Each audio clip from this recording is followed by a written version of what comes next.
Good morning, everyone. Welcome to another episode of Blerd Lines podcast. I know it's been about a good week and some change since the last time you saw us, but man, I had to go on vacation.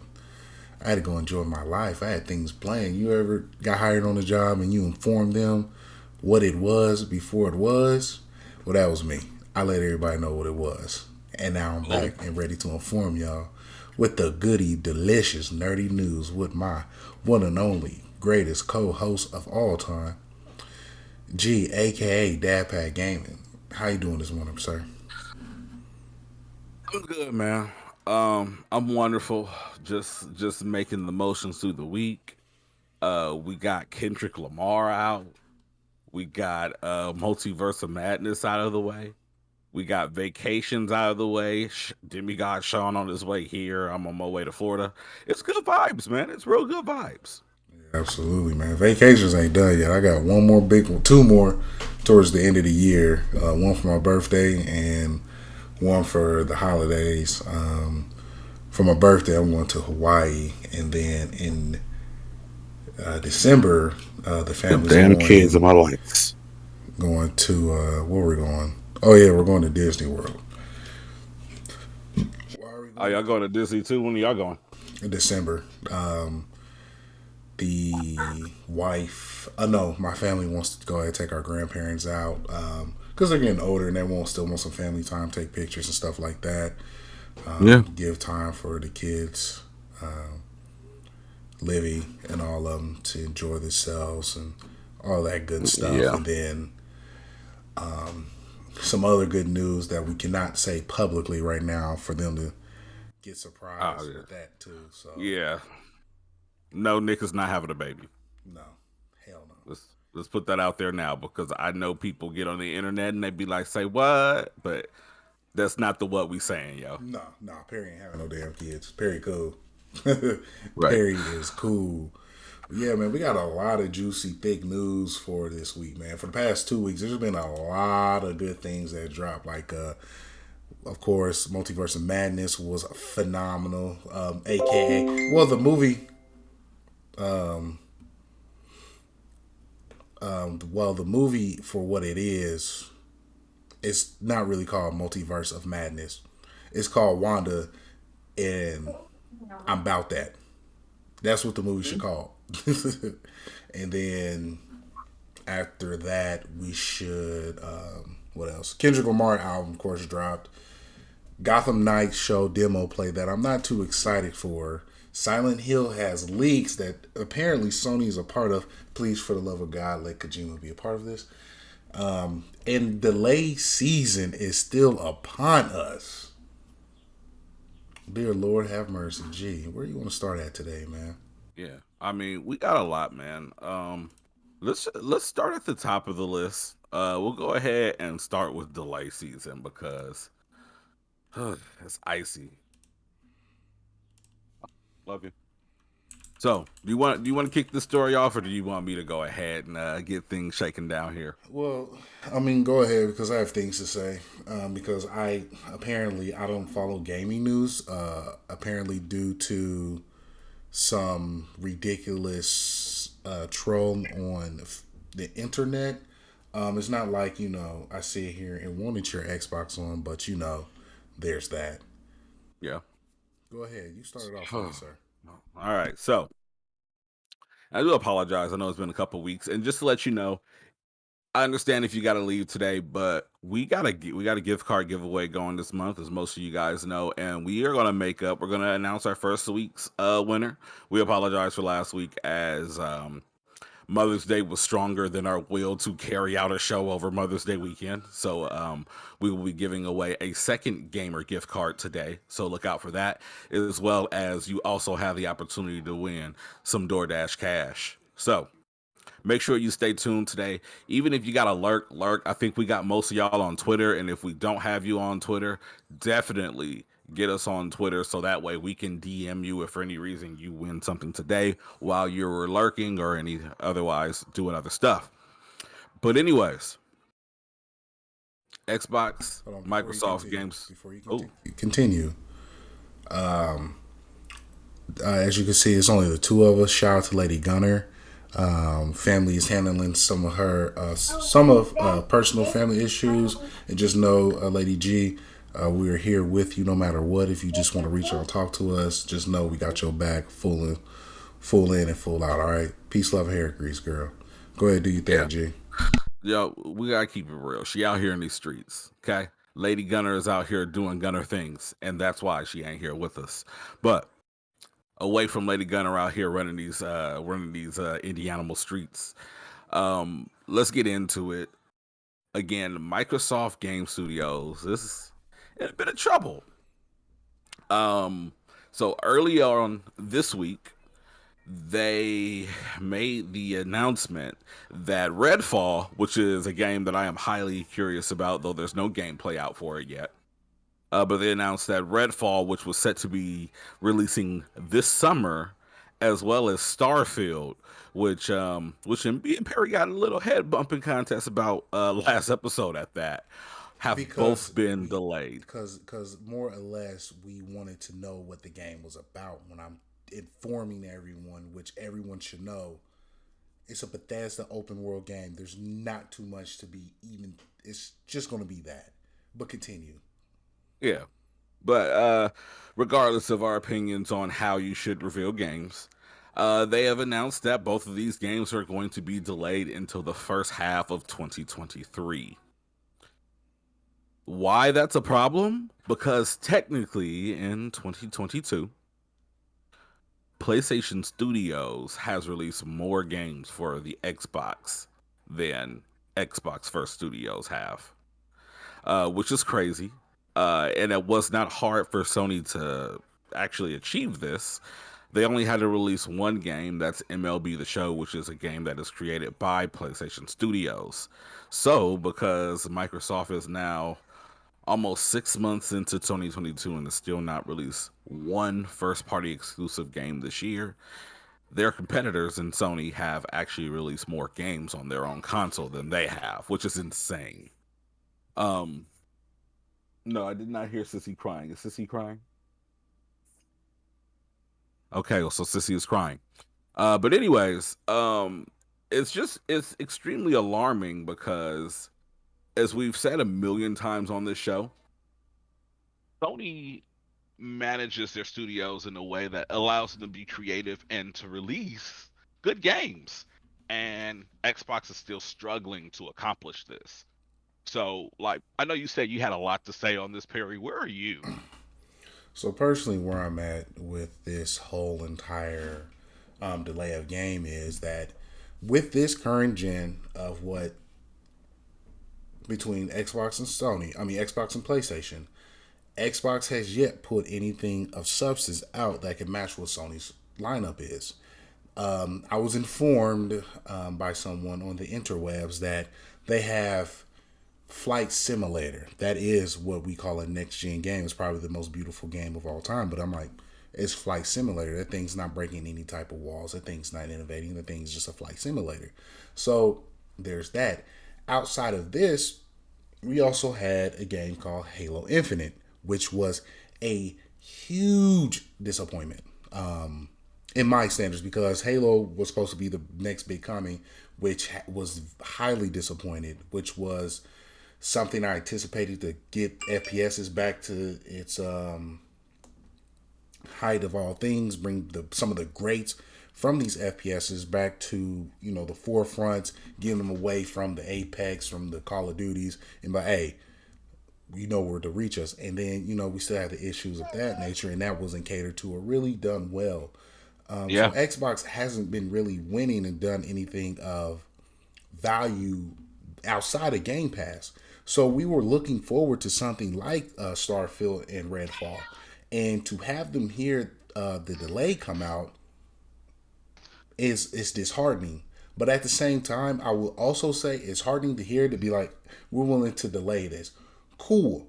I'm happy that you guys are putting your money towards the developers to say, hey, we're not ready, and that's perfectly fine. Allow the developers to produce a game that's worth playing and putting, that investment time in for that. But my biggest thing is like you've said, stop announcing these games. Stop going forward with this.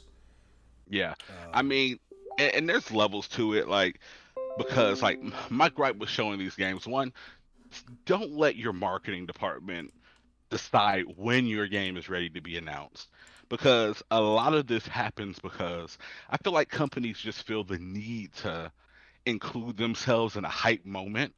And Sony's done it before too. Like how long was it? We got the Final Fantasy VII remake trailer and it took like 4 or 5 years to deliver on it. So other people are guilty of it. But my issue with it is, especially like if it's a new IP, don't tease it. Just show it when you're ready to show something for the game. Because now we're in the situation where you have millions of people hyping up a game that they expected to be out this year. We don't even know what the game looks like, and people are still pissed that it comes out next year now, and that's ludicrous to me. I So wouldn't say announcing a new IP is bad. Where he's like, oh, there's a new IP in the works. Like, hey, oh there's a no, new. no, no, no. So that's not what I'm saying. Like we need new IPs. That's where innovation and storytelling comes from. Mhm. But show us our new IPs when they are ready to be shown. Okay, Because you announce these games and you create pressure, and and there were actually statements where people from Bethesda were saying at the time that they announced the November 2022 date, at that point they already knew that they were not going to hit it. But what caused them to put that there? The E3 hype train. So like I would have much appreciated if we just didn't know what the hell Starfield is, because technically we still don't know what it is. It's just a Bethesda game in space. I would appreciate it much more if maybe we didn't know this game was coming. We just knew Bethesda was working on something. And imagine this, because I'm sure what's going to happen is I'm sure Starfield is going to be shown at the showcase next month. I think what June 13th is the date, and we're going to see gameplay of it there. I would bet my bottom dollar on it.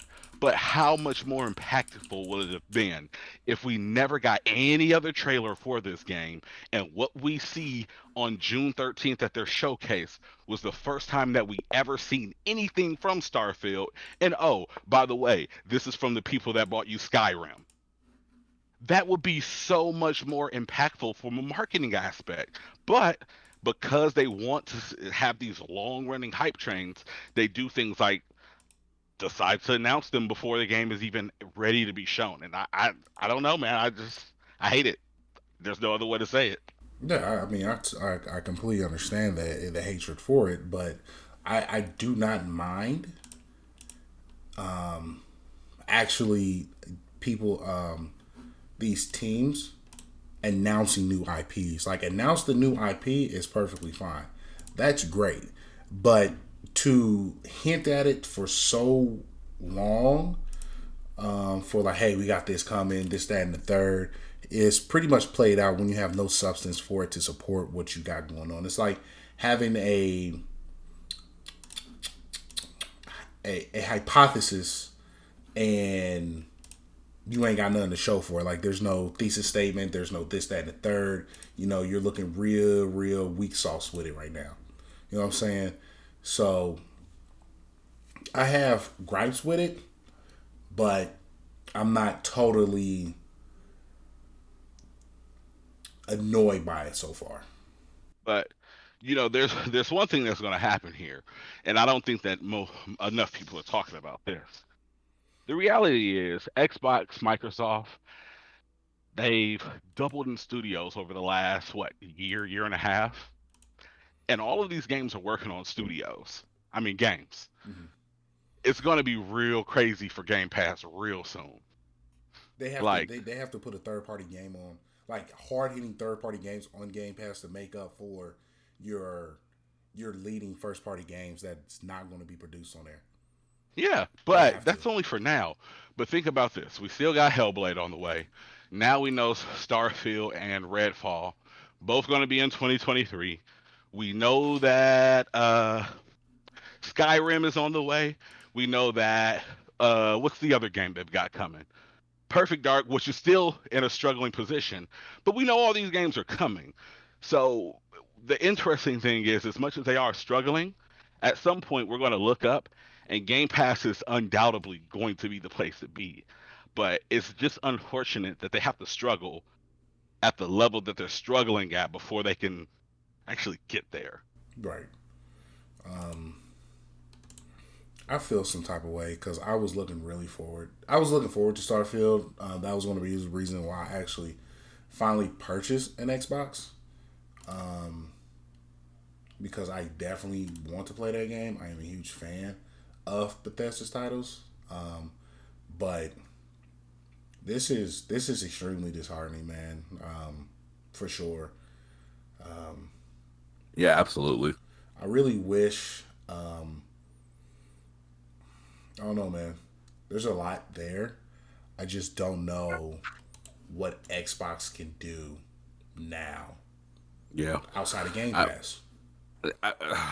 Game Pass is going Game Pass. I mean, it's just it's really hard. Like, and I feel bad in some respects because like I have friends that are diehard Xbox fans, and sometimes we have the banter because it's fun to poke and prod at each other.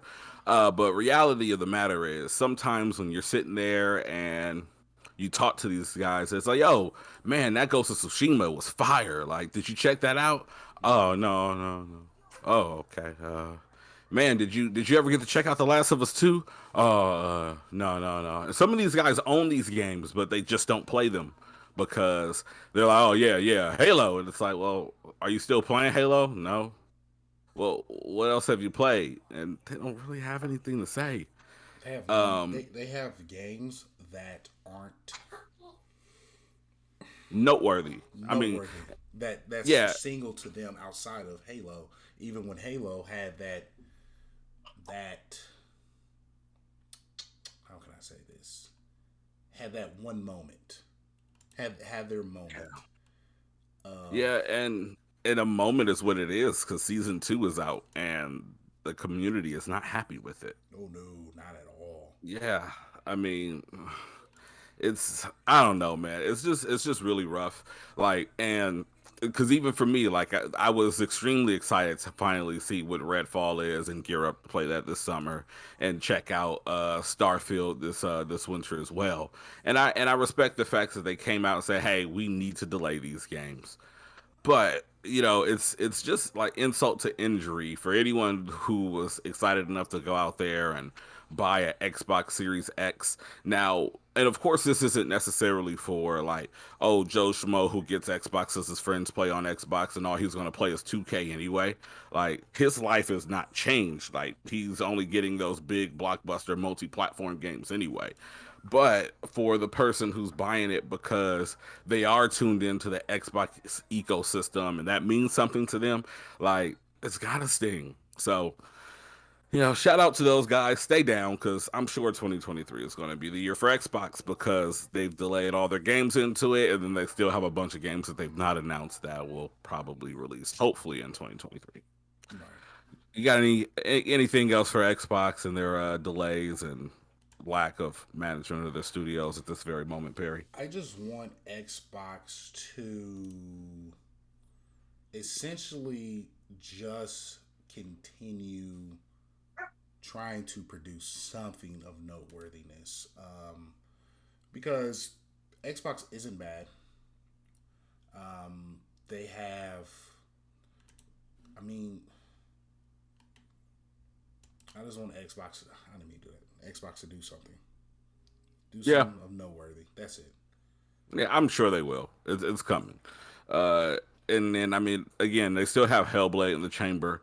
Now, granted, Hellblade One was an amazing game, but that was like a 6, maybe 8 hour experience, depending on you as a player. Um, and unless they are doubling down to like make that game more than what it is, it will be loved, it will be appreciated, but it won't be a savior.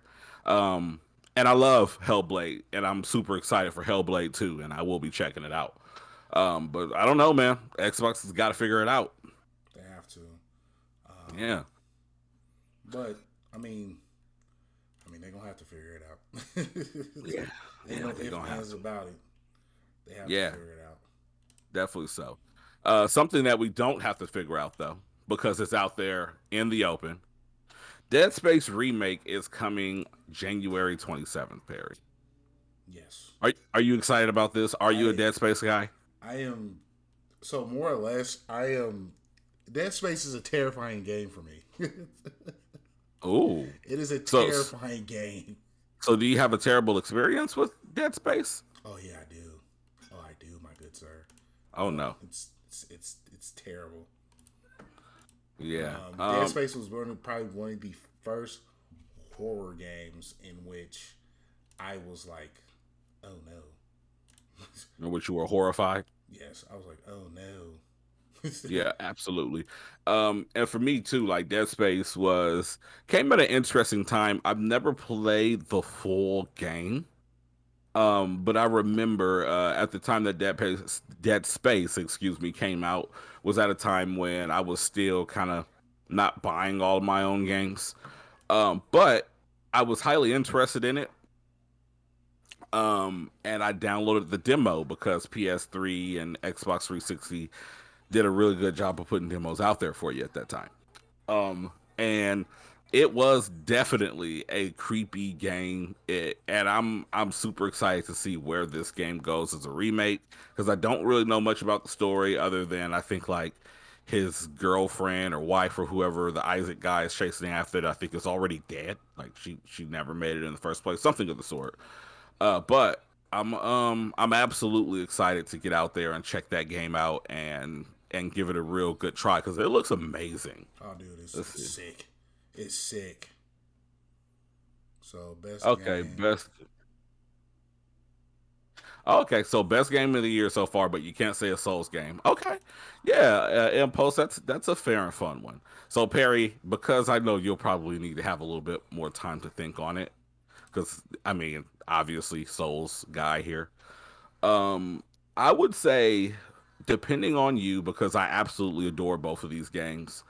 I'm going to say Kirby and the Forgotten Land, I think it is, was really amazing and is surprisingly one of my top 2 games of the year. And then, as I just dropped a review for Horizon Forbidden West, is absolutely my game of the year as of this very moment. So that's what I'm going with. What about you, Perry? Unfortunately, I'm not going to listen to him or his rules. Absolutely. Elden Ring. Well, no, I think it's a fair rule, because at this point, people are saying unless God of War comes out, Elden Ring is getting Game of the Year. Well, so let's ignore the elephant in the room. I think it's an interesting premise, because we know what Elden Ring is going to do already. Well, Elden Ring was a game that I talked to you on my true review of Elden Ring. And yeah, definitely. I'm diving into Horizon Zero Dawn as a single player experience, and aesthetically, it's destroying Elden Ring. But for what Elden Ring brought to as the complete Souls-like community, it did everything right, except for some of these bosses weren't fun at all. They were more annoying than anything. The imbalance of of a lot of these weapons when you have your blood builds or your magic builds and things of that nature. So, Sarah, you're good, man. You're good, Sarah. I've been checking out your streams, and I am a fan of. I only watch Overwatch because of you, Sarah. Just know that. Yeah, and I did. So no Impulse. It's not biased because I actually played a lot of these. So Elden Ring, of course, is probably my number one. A very close second to something I'm really enjoying is definitely Seafood. I love that game. Yeah. Seafood is phenomenal. Like I truly enjoy that game. And then because I actually dove into it, I would say Pokemon Arceus. Like I really enjoy that game a lot. Like I really enjoy Pokemon Yeah. Arceus, just because of the open world aspect of it. It's a very slow start, like extremely slow start. But Eric, can I tell you a secret? yes, You're attracted by that slow start, and rightfully so, because it's a Pokemon game that you've never played. But what if yes. I told you what you're enjoying now is actually the entire game? Oh, okay, cool. So so yeah, it's cool, but it gets tired. But like I'm happy you're enjoying it because I had a ball with it until I just didn't one day. Right, and I feel that. And Impulse again. I played all these games, and you cannot say Souls isn't that just because it's part of the conversation. It's automatically part of the conversation. And again, that's what it was. Like, oh, Sarah. So the question is, what is your game of the year if you're not saying Souls games? And you can't say Elden Ring isn't that. You cannot eliminate that. It's not possible. Elden Ring is part of the conversation, even if it's a Right. Souls game. So if you take that out, you're eliminating the game that killed the market. It sold 13 Yeah. million copies. Yeah, which is crazy. Like, by the way, they actually just announced this week that in a 12-month rolling calendar, it actually outsold Call of Duty, which is insane. That a game like I know a game from time to time will beat out Call of Duty, whatever, but it is completely insane that Elden Ring, a game that really should be a niche title, outsold in any period of time Call of Duty. Yeah, But like all in all, that's like amazing. right. But all in all, like again, like I get the idea of the question. It's like saying, hey, we know who's gonna win. Essentially, who's coming in second. Is kind of with that because like the thing is, and I understand, and to be clear, to communicate, like Perry did, like I think ultimately, like as we did the like honeymoon phase is over review on it. I think he came out somewhere like around like a 7.5 out of Yeah, 10 I gave it. ultimately. I gave it Okay. 8.5, and I gave Okay. you my reason. And I'll just be quick with it. The final bosses, there's no reason for a lot of these final bosses to move as fast as they did. When they're that big, the hitboxes were ridiculous. The imbalances of a lot of these weapons, and and of course the fidelity of a lot of these structures when you're comparing it to a game that looks great to Yeah. Horizon. But outside of that, they took every great aspect of each Souls game and put it into one good big world. The only thing I wish they did was keep the movement from a Sekiro and Bloodborne Witcher builds in this game. But outside of that, it was great. It Yeah. was great for sure. So all in all, so granted, as much as I love Horizon Forbidden West and it is absolutely my game of the year at this moment, the cultural response that Elden Ring has produced will more than likely lead it to win at least the most commercialized versions of the Game of the Year award. So we'll probably see it sweep at the Game Awards. We'll probably see it sweep, some of the other categories and some of the more commercialized awards.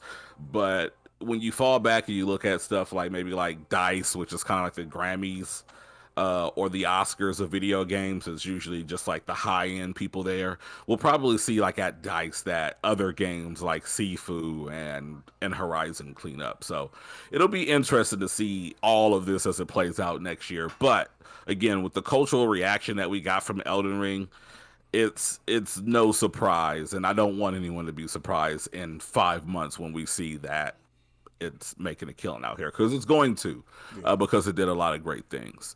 yeah. Um, And I gotta say, like, certain bosses, music wise, was like, okay, this, like, Lady Melina was phenomenal. Even though she's by far the most annoying of bosses, her music did slap. But there Gotta was, love good boss music. oh man, but the imbalances, dude, especially with some of these, the update before the last one, After this episode. dude, oh my goodness. I'm talking about if you had any status element weapon, and your boss had a second phase, it will one shot it in the second phase. That's no boy, no. No, Like I don't need that kind of negativity in my life, man. Not at all. no.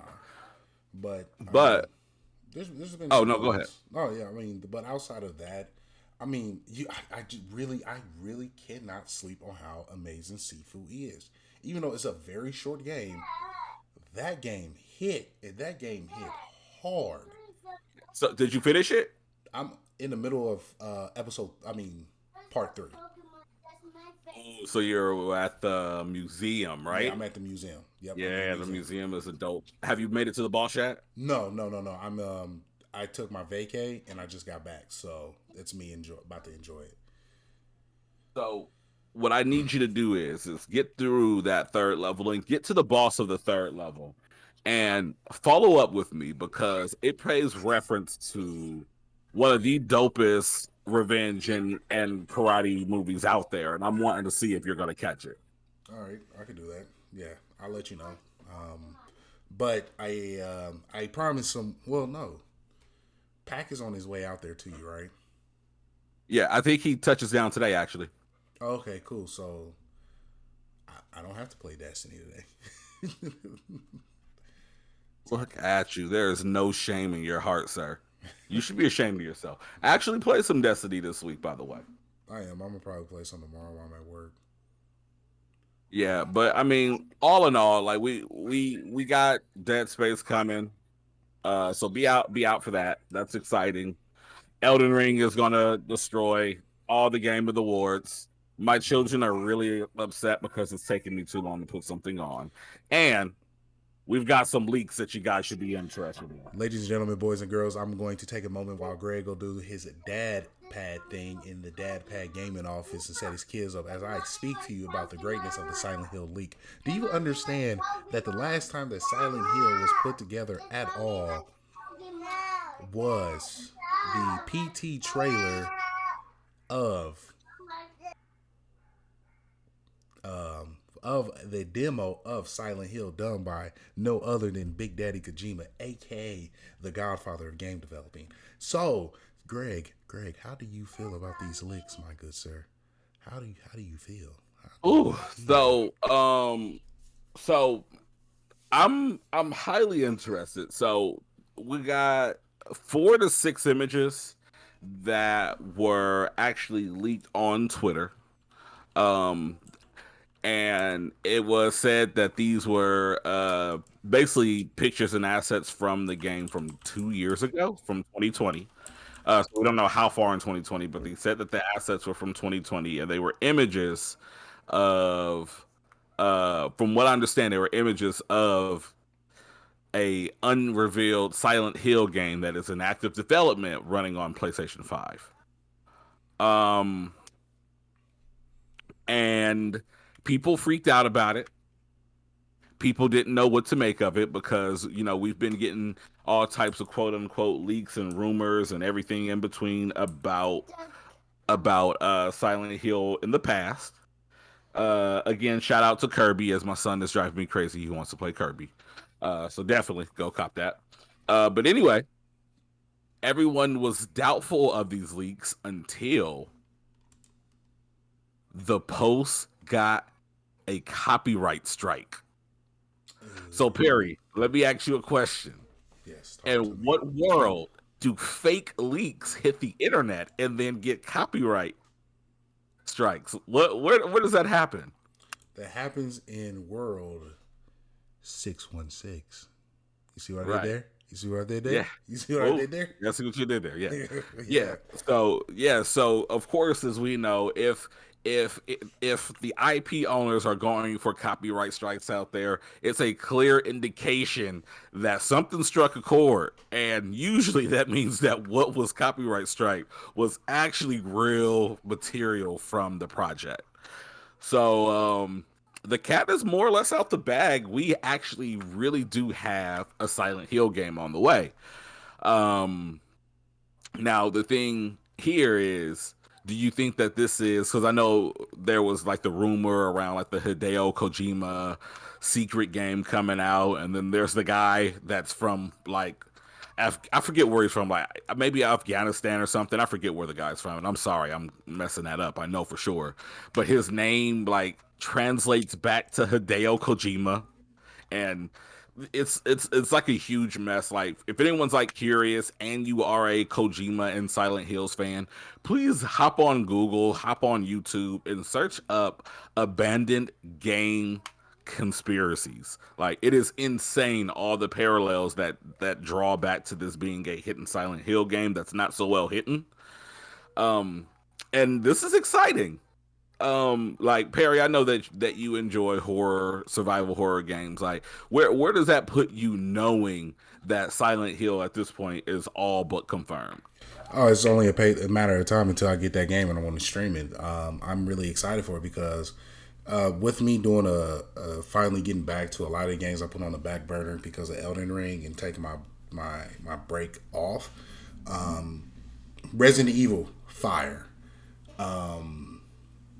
both of them 7 and 8. I'm looking forward to this because horror games is a genre of video games that don't get the respect that it deserves because one, everyone depends on jump scares, but also when a horror game is done correctly, it is probably one of the only genres of video game that forces you to immerse yourself into the environment in which they're trying to provide for you.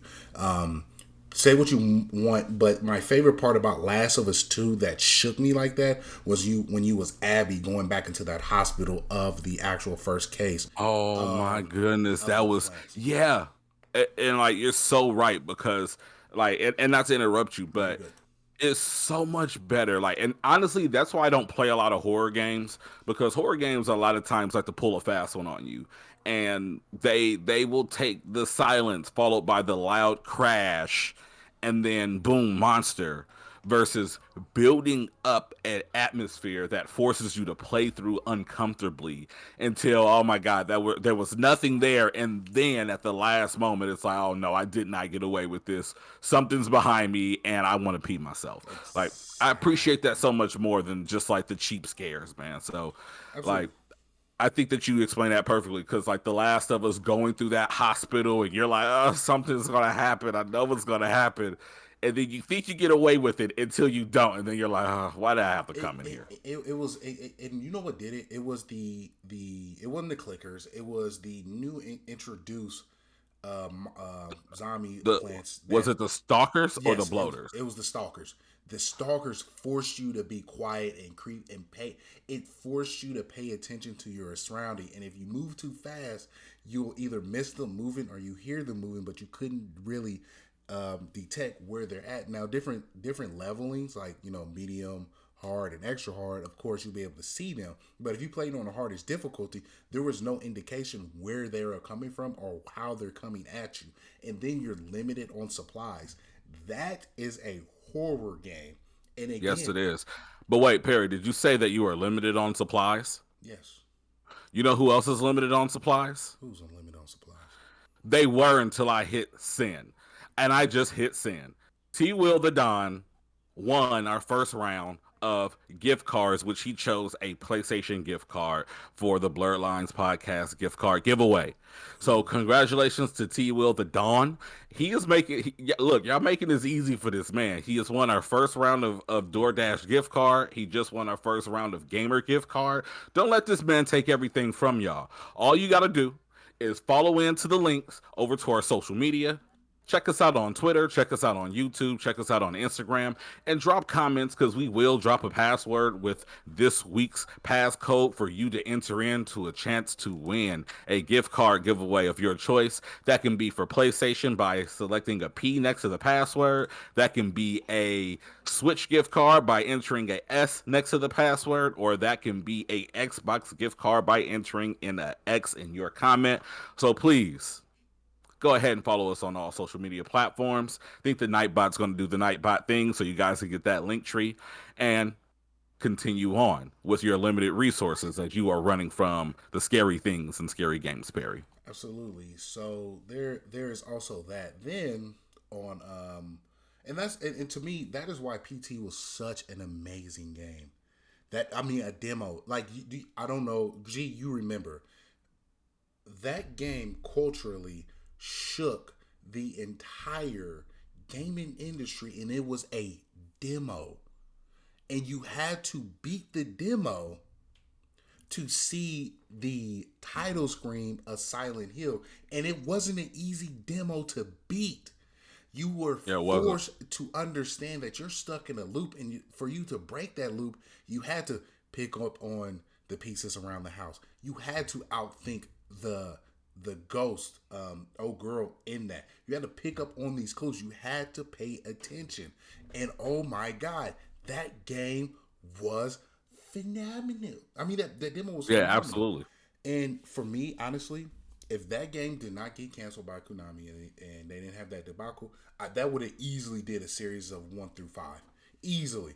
I can Yeah. see that. So, like, my thing is, I wouldn't even want it. I mean, it would have been nice to have a sequel, but my thing is, in reality, we're talking about one of the greatest directorial minds in our generation of Guillermo del Toro, and one of the greatest video game directors and visionaries of our time in Hideo Kojima, literally collaborating to create a cinematic, narrative-driven horror game. It would have been amazing. And like some people will say, oh, what about Death Stranding? Death Stranding technically had nothing to do with Guillermo del Toro. He just let them use his likeness for it, but he did not contribute to that creative process other than his likeness being there. So yeah, I really wish they would have got that game. Like, it's crazy to know that like Konami went out of its way to like scrub that game from like being able to be downloaded. They actively went out of their way to make sure that while it was backwards compatible to work on PS5, they went out of their way to make sure that Sony excluded it from its backwards compatible list. Like, it's insane. Like the lengths that they're going to hide one of the greatest pieces of video game history behind a a digital lock, so to speak. It sucks. Um, but yeah, I'm so excited. I think that Silent Hill is going to go crazy when it does drop, Perry. Absolutely. So all in all, I'm assuming this is day one for you. Oh yeah, absolutely. You know me. I'm definitely gonna be in there like swimwear. I'm actually excited. More, I will say from now on, I'm gonna say I'm more interested than anything because excitement means I'm anticipating something to drop. While I don't know anything is confirmed, these are rumors. Even though they're pretty solid rumors, I'm going to hold my excitement as far as strong interest. Because I want to be solidif. I want to be more centered than anything when it comes to gaming news like this and when we're talking about this because next time an Xbox fanboy comes at me reckless like this and say I don't follow gaming news, I'm just gonna post a link to our podcast and like, don't ever question me again. So I'm gonna keep it centered around. You know, I don't even like contribute to the foolery of like the console battle warriors. Like, I just don't. Like, there are numbers there. You know, Xbox does some cool things. PlayStation sells more consoles. PlayStation has more games. Xbox gives away a lot of games. Like, play where you want to play. But what you can't say is like, I don't like when people try to draw the picture of, like, at least right now, like, again, as I've already said, PlayStation is going to have a problem, maybe, because it seems like they're already in full steam and their machine is already oiled. But as Xbox is getting ready to gear up to be a well-oiled machine, whilst giving away all these games on Game Pass, it's going to get crazy, and PlayStation is going to have a hard time to keep up when these AAA first-party games start to come out, if they are of notable quality.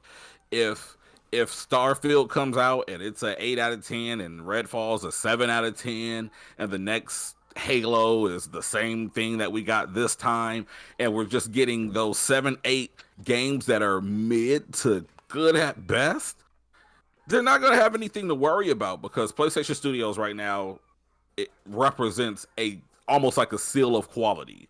So I mean, whatever. Just go play with where you like, but don't be so foolish that you ignore the blind spots of your preferred platform. Absolutely. And before we continue, ladies, gentlemen, boys and girls, I'm gonna do it now.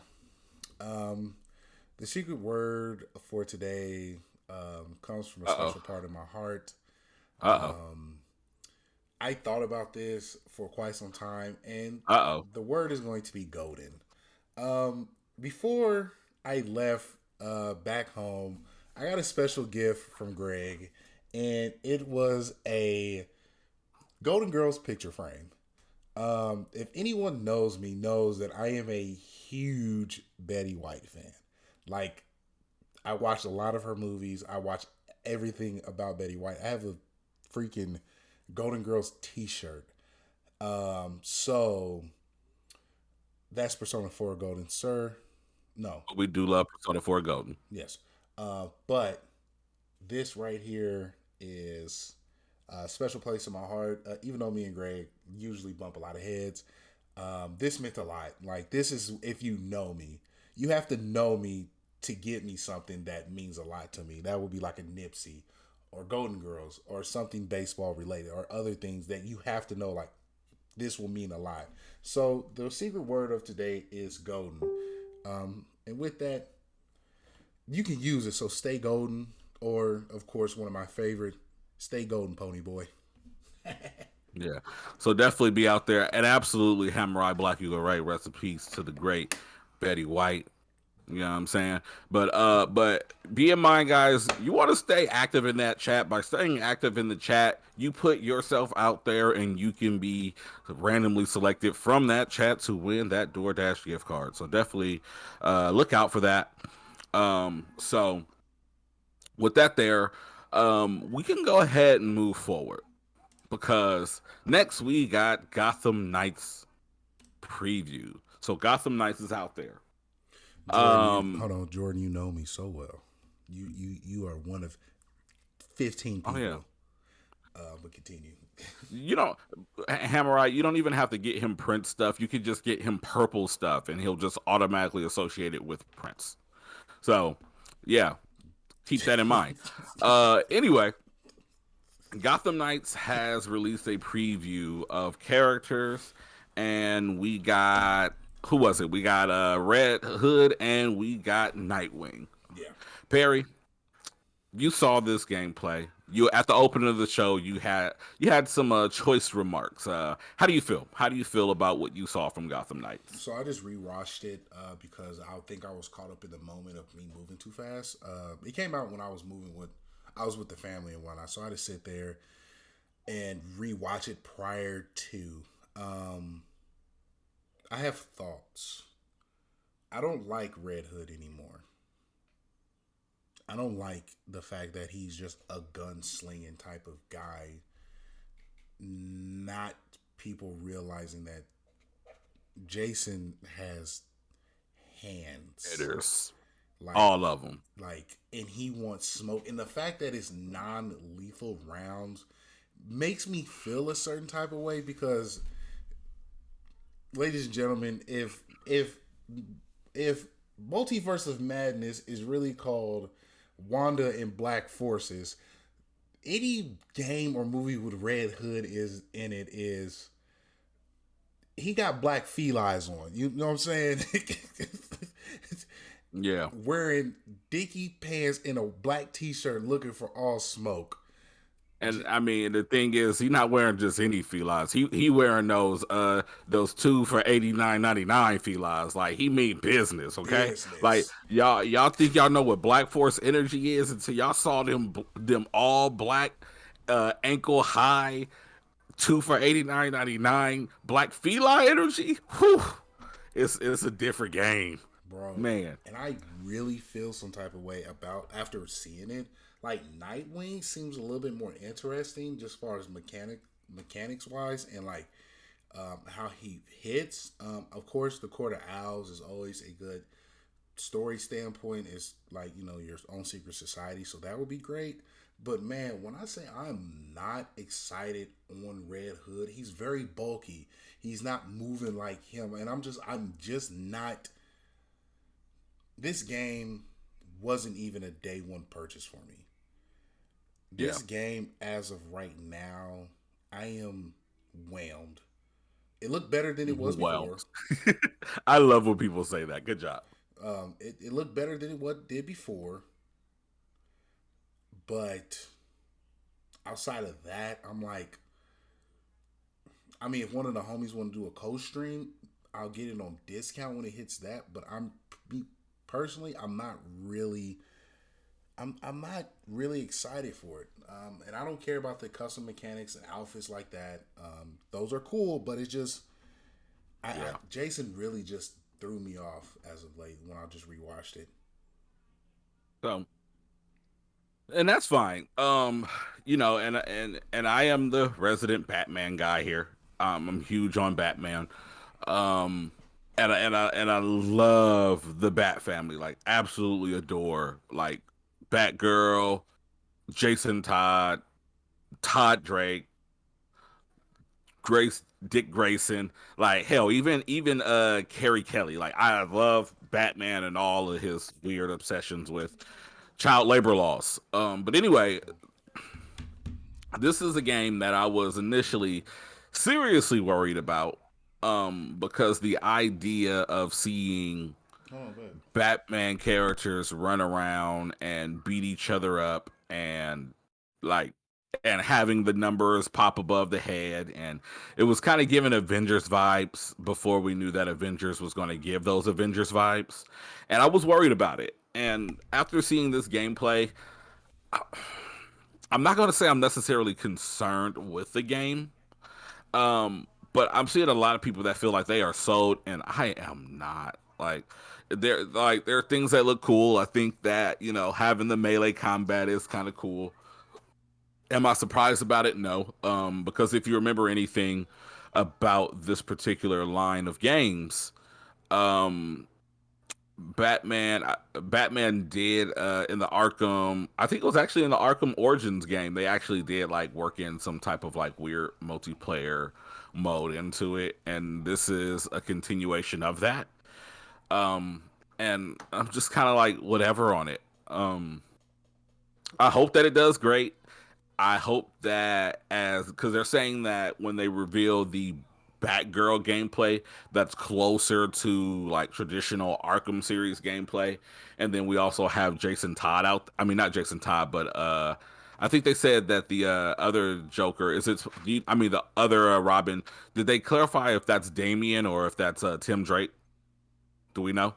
No, I haven't. I didn't say that. Yeah, Clear I'm betting that it's probably going to be Damian, just because he's been so popular lately. But I don't know. We'll have to wait and see which one we get. But if they kind of like really like hone in on that these characters are different characters, because I did notice that we didn't see any type of counters from Nightwing. He is just kind of doing his springboard, backhands, backflips, and all of the other flip flops across the level to like kind of like dodge and move around. Really kind of gave off some Spider-Man vibes, still without the Arkham-esque counter system. Okay, thank you, Ham. So it is Tim. Thank you. So with that, maybe it'll be a thing like every character just has their own shtick, and we will get the Batman counters out of Batgirl, followed by a more of a dodge heavy system from Jason. I mean, from Nightwing in this particular instance, and maybe Jason is just the long range character, and we'll see that now that we know Tim Drake. Maybe is specializing in long range close combat. Maybe he's doing the staff thing, because I want to say his Robin more than any other Robin like really leans in on the whole staff thing. So maybe we will get a variety, and that'll make it okay. So I'm not necessarily going to say that I'm not interested in the game. I'm interested. I'm just not sold yet. So with that being stated, we got time. I got time. We got time. So I want to go ahead because we got to apologize to you guys. Again, this is the BLP gift card giveaway. We're going to give away a gift card right now. So in the chat, like if you're in the chat and you want a gift card, like give me a gang, because somebody that gives me a gang is absolutely going to get a gift card, but only one of you. So you got 10 seconds. If you out here 10 seconds, Authentic Z came in swiftly. It wasn't even close. It was swift. Authentic Z. Oh, gang, with all the emojis out there. That's what I'm talking about. Yeah, we love to see it. We love to see it. So Authentic Z, I'm feeling like Nintendo Switch. Are you a Nintendo Switch kind of person? Because I think I got a Switch gift card for you if that's who you are and what you've got. Look at that. We're getting the love. So what I want you to do, Authentic Z, I think I have you on my Twitter, but go ahead and slide in my DMs on Twitter at DadPad Gaming. Right now at DadPad Gaming, we're gonna go ahead and get this link tree up there. Go ahead and follow me. Slide in my DMs. We're gonna get you that gift card with the swiftness. And with that as well, make sure that you follow all of our platforms so that way you can enter in that password of golden on our YouTube comments, and our Instagram comments, and on our Twitter page, where you can win another gift card. So that can be you. Maybe next time you need to get that good old shiny Xbox gift card. Who knows? But we're throwing away money. We're throwing away money. Again, we're giving away over $100 in gift cards throughout the month of May here. So definitely be in those comments, pop out, because while Authentic Z has been quiet in the chat, but he came in quick with that gang. You got to be quick draw McGraw. You know what I'm saying? Yeah, so let's go ahead and move forward, man. Gotham Knights is coming out. Oh, and did you see that it's no longer coming to PS4 and Xbox One? I was just about to say, this is a beautiful showing in which they are going to stop production for a lot of last-gen games and focus on current-gen, which people don't realize this. They did with PS3. I don't know why everybody's panties are in a bunch. It's good to happen. Yeah, we need it to happen. So people, one, don't get overworked. They're not splitting up focuses. They just focus on this one thing and get that product pushed out. It's okay. Yeah, absolutely. And I mean, and it has to happen at some point. We want those things to happen. Like the reality is in going this route. Like, if you look at the Arkham Knights game, or Gotham Knights, I apologize. Arkham Knights is already a game. It's a really awesome game. But if you look at Gotham Knights, like, it doesn't necessarily scream current. Well, some people still call it next gen, but it just doesn't scream out next gen / current gen graphics. It does not. So granted, this game looks the way it does. And I will say that in some of the gameplay where they were riding on the Bat Cycle and on their way to get to, I think it was Mr. Freeze, those graphics look really impressive. But I did notice when we got that like a year ago, we actually ended up having a situation where the game looked really good. And it looks like they've pared that back a little bit because the frame rate in that original video was a little rough. But nonetheless, here we are now. They've pared back the graphics, which is common a lot of times. They probably overshot what they could do with this game. Doesn't look next gen. They probably were having issues getting this game to run on PS4 and Xbox One, is what I'm assuming. All right, let's see here. Oh no, Authentic Z says that my DMs are locked. I did not know that my DMs were locked. Okay, so I got you on the follow. I got you. I see you here.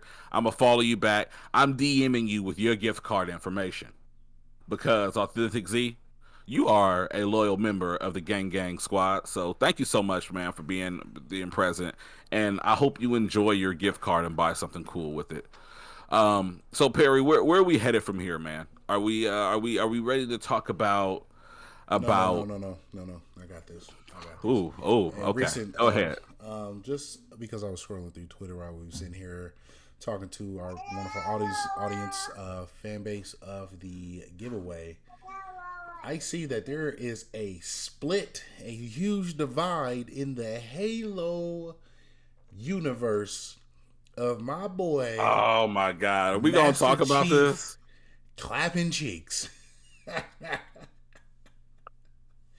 So, Right. ladies It's and gentlemen, bizarre. so every there's like funny enough, there's a huge divide within the Halo TV show community of Master Chief getting the yams, getting the cakes, beating the cheeks.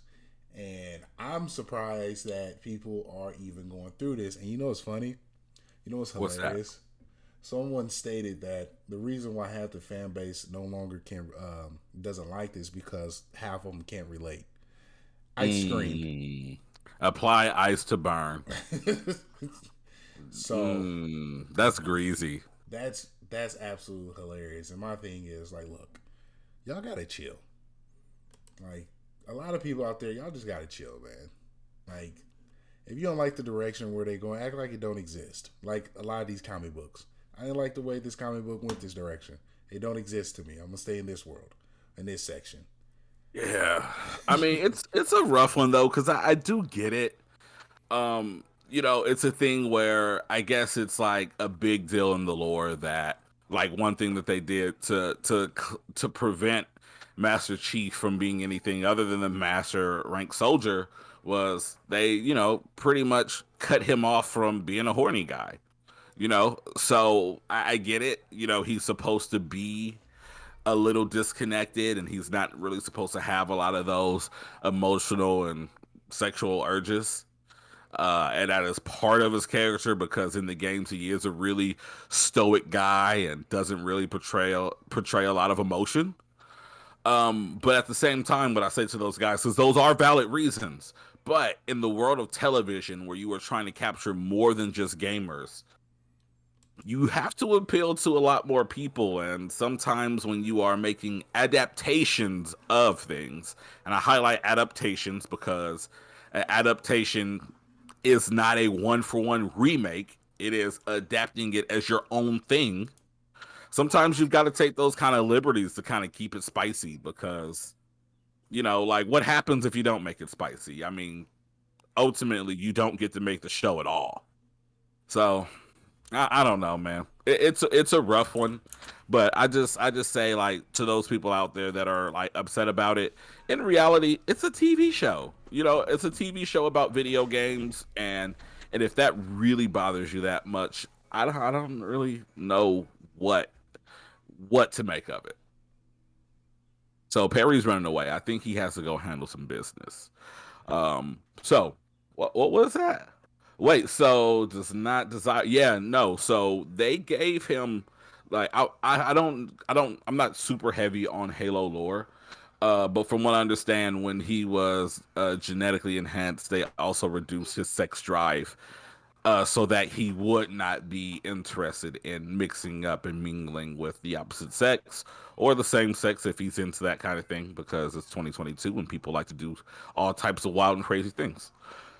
But nonetheless, he's not supposed to fall a victim of any type of sexual urges that could essentially deter him from making calculated decisions and making emotional decisions. So go figure, he got him some cheeks and people are upset. But that's the nerd world that we live in. So with that there, let's keep things spicy. Anybody, while we're waiting for Perry to come back, anybody got any crazy questions out there? Any games that you want coming out? Any movies that you are interested in? You want to know how they did that on a scientific level? I don't know. Video games and movies and comics, they have their own logic. Come on now, like, do we really have to answer that? In the world of fiction, anything can happen.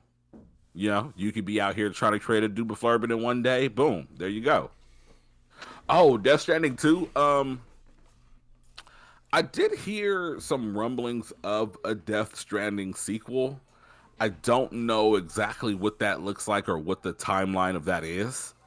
I know Hideo Kojima just got relocated into a bigger studio here in North America. I'm not sure if his next project will be Death Stranding, too, but I did remember something along the lines of him saying that he does at least want to go back to Death Stranding. So we'll probably get a sequel at some point. Perry, are you back with us? Did you have to go and kill somebody? No, I had to make sure the wife is good. My wife is extremely hard headed when she gets off work and she wants to do too much. I've been killing it as a husband lately. Like I'm like Kurt. No, I'm like Kobe when he had that streak of just 40 plus a game mixed in with Curry just hitting it from anywhere. And I just been on point. I like how you just slipped in that sexual innuendo. You know what I'm saying? Hitting it from anywhere, and he's not talking about the 3-pointers, or maybe he is. You know what I'm saying? And I know how to move off of 4 to 5 hours off of sleep, bro. Red Bull tea or some coffee, I'm pushing. And so I just wanted to make sure she went in there, she was asleep, she's feeling good. Livy got to take her medicine at 10 because she has an ear infection. I'm going to set up and get ready for the yard. I just want her to rest, get back in the swing of things because my overnight is different is a different type of overnight work than yours is. Though I use my technical skills a lot more, you're dealing with people's emotions, sicknesses, and have to do all that information and still become still be productive within your schooling to get your master's. I got this stuff at home. All you gotta do is tell me where to point and shoot, and I got it from there. Oh, you know what I'm saying? And you got to be that way. Like, definitely go out there, get yourself a nurse wife because they are amazing and they provide amazing care when you are sick. But also, make sure you take care of your nurse wife because they take care of you. So definitely, shout out to Perry being a super dad. You know, I do my thing too. You know, but shout out to Perry being super dad because being a super dad is difficult. Like Rough. yeah, I mean, literally right now, I'm sitting here chilling with my 2 youngest kids and podcasting. So we out here doing the daddy thing while the women are doing the woman thing. Absolutely. Yes, Because I'm telling you, we put in the work, and when it's time for us to have our moments and chill, they just take the kids. Well, Jasmine's like, just do you, babe. Go away. I'm like, yes, excellent. Nappy. yes. The do you that's not accompanied by the undertone of "but I wish you would" is the best thing that you can hear as a married man. Like, all right, I'm gonna do me. I'm gonna play video games until I fall asleep on the couch and then wonder what time it is when I wake up. A lot of times, that's what that looks like. Your finger? Oh no, we got an emergency. My daughter hurt her finger, so I gotta go kiss it. But in the meantime, Perry, Yes. Let me go. have ahead. you heard about what's going on with Square Enix? Oh no! Can we say that for last? Because this next one I gotta talk about because I just watched the trailer, and I have thoughts. All right, cool. About Avatar? Yes, I am talking about Avatar. Okay. So, Avatar dropped its trailer, which actually premiered on YouTube last week. Yes. But the week before that, on Thursday night, we actually got the initial appearance of it to be on the Doctor Strange opening night. So the trailer has been out there in the first. Well, I don't know if it was in the first 24 hours, but in a 24-hour period, it managed to garner up 146.6 million views, which is insane. Mm-hmm. But Avatar, The Way of the Water, is out in the wild. It's set for this December after being announced to be out for every December for the last 10 years of our lives. It is finally here. Finally. What thoughts do you have, Perry? The water is going to look pristine. The water is going to be refreshing. Every time I see water on the screen, I'm going to say, I've been quenched.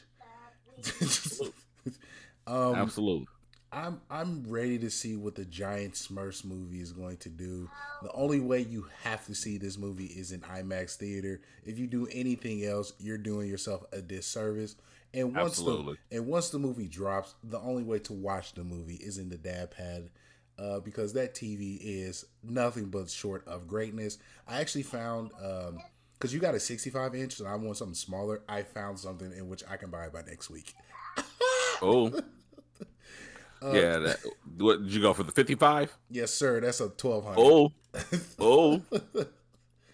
and that's being hung up in my in the lounge, and I cannot wait. Yeah, enjoy that. Enjoy that. For anyone looking for the best, one of the best TVs out there to get the best out of your next slash current gen. I'm gonna keep saying next slash current gen because if anything else, it is undebatable that PS4 and Xbox One at this point are at the very least last gen. So Absolutely. if we continue to say current slash next gen, I don't think we could ever be wrong until maybe next year when it can just be current gen. But anyway, yeah, if you're looking for a TV to get the best out of your next slash current gen PlayStation or Xbox, definitely check out the LG C1 television. Uh, they got some good stuff. They got some really good stuff for you. Um, but all in all, man, in regards of what's going on with the Avatar movie, like, how do you feel? Like, I mean, it looks good. I mean, graphically, right? It looks good graphically, but I'm not going to sit here and lie to everyone in our chat say, Avatar was the greatest movie since Titanic. It's phenomenal. It's the greatest thing since Swiss cheese. I'm not going to sit here and say that. I mean, graphically, at the point when it came out, it was a good looking movie. Yeah. I It mean, it was still looks good in some senses today. yeah. The water looks not refreshing, but it looks satisfying. Yeah, And definitely. so with that, I'm just like, it's a movie. It's gonna come out. It's good. I can't. I'm gonna watch it because I want to talk about it. But outside of that, man, I'm not gonna be too pressed about it. It's not something that I'm a huge fan of. Yeah. And that's my thing. Like, I've seen Avatar, the original, the first, the blue people, a million times over. And the reality of it is, like, I understand that this movie did numbers, and it's still, I think, the either it might still be the first. I think they did like a re-release just to like bump Avengers Endgame out of the way. But regardless, it's somewhere within like the top three best selling movies of all times, and rightfully so ish. And the reason I say ish is because, quite honestly, it is just blue Pocahontas, literally what it is. Um, but at the time that this movie came out, it came out at a time where technology was not doing the things that it did. And from a technological aspect, it is a revolutionary film. It was like the first time that we got a movie that used motion capture and 3D virtual cameras, 3D effects the way that it did. It was the first movie of its kind shot in the way it was. Like, it really broke down a lot of barriers. And it's interesting to know that that first movie was really set into a point of gestation for almost 10 years before it came out, simply because technology was not ready for it. Um, and I'm curious to know if this second movie took this long to come out because the technology for it was just developing as the movie was being developed, or if it's a thing that this movie was just generally in um, developmental hell. But all in all, like, I can say that it does look like it's going to achieve some more technological greatness. Like you said, the water animations look flawless. A lot of the Navi character models look astounding. I'm really excited to see what goes on with this movie, but I'm not necessarily feeding into the hype because it can go any way at this point. It's probably going to be either like the best thing since sliced bread, or it's going to be pretty meh-tastic. So, yeah, just be ready. Fantastic, fantastic. That's me for sure. Meh. Meh. Strong meh vibes. We need to get a meh emote. Can somebody create that? I don't know if we have any artists in the chat, but please, if you do, like, Or holler at us or because we would mid rather pay you than some random guy from Fiverr. or mid Um, or mid. I don't. You know what? And shout out to, I believe it was my guy Four Eyes, but he actually tweeted out and he said that mid was one of the most overused words of 2022, and he wants to kill it. Do I want to kill mid? I don't know, but I don't want a mid emote. I mean, once if you use mid correctly, it fits just so right. Oh yeah, yeah, absolutely. But that's the thing. A lot of people don't. Right. Like, I think mid is meant to be used in the event that something is just coolest in the middle. Like I played Ghostwire Tokyo. It was a fine game. Like anyone that tells you that it is the best thing since sliced bread, no, it's mid. It's fine. It's not great. It's not terrible. It's just mid. But some people don't use mid in the proper context, and it's kind of like almost skewed the meaning of the phrase. So you guys that did that are below mid. You're sucky. Um, but do we got anything else like in regards of Avatar that you want to throw out there? No. Yeah. Okay. Cool. So this is kind of an interesting one. So Square Enix sold Tomb Raider along with 50 other IPs and a bunch of game studios, all of their American game studios at that, because Square Enix is a Japanese company, to the Embracer Group. Um, Now, a lot of people don't know who the Embracer Group is. Some people may know THQ and or THQ Nordic.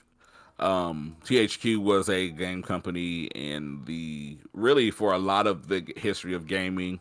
They've like gone and done like Nickelodeon like licensed games. They've gone and done like a lot of the wrestling games that you know and love from like earlier on. They got in a really bad situation, went bankrupt. Nordic bought them out, revived all of their IPs, and they've just been on a buying spree of a bunch of stuff.